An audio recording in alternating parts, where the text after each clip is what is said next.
Kwanza nianze kwa kumshukuru Mwenyezi Mungu kwa kuweza kutuamsha salama na kukutana hapa pamoja.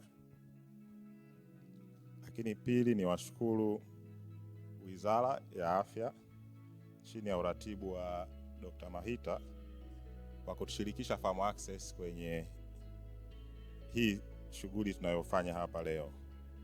Farm Access ni international NGO, makao yetu makuu yako Uholanzi, na lengo kuu la Farm Access ni kusaidia upatikanaji wa huduma bora za afya. Lakini upande wa pili tumekuwa tushirikiana kwenye kuboresha huduma zinazotolewa. As we speak sasa hivi tuko kwenye kazi tunafanya na Wizara ya Afya kwenye kuanzisha National Accreditation Body. Kwetu sisi umuhimu zaidi wa huduma unakuja hasa tunapokuwa tunafahamu kwamba Disemba mwaka jana Mheshimiwa Rais alisaini ile sheria ya afya kwa wote. Tunapopeleka watu kwenye afya kwa wote, kwa maana ya kuongeza access kupitia bima, kama hatutashughulikia swala la quality, tunaweza tukajikuta tunafanya makosa, kwa sababu kwa data za World Bank idadi ya watu wanaokufa kutokana na huduma mbaya ni kubwa zaidi kuliko watu ambao wanakosa access ya service.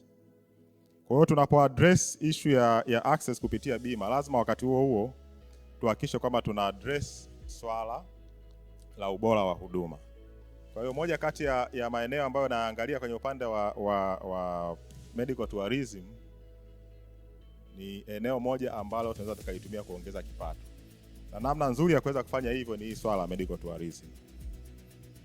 Kwa hiyo naamini mkutano huu utakuja na majibu ya vitu kama hivyo ili kuwezesha kuongeza. Nafikiri of course tuna appreciate imefika watu 6,000 watu 7,000, lakini nafikiri ukilinki vivutio vya utalii ambavyo tunavyo na investment ambayo tumefanya kwenye infrastructure, naamini hiyo namba inaweza ikadabo kama tutaweza kujipanga vizuri.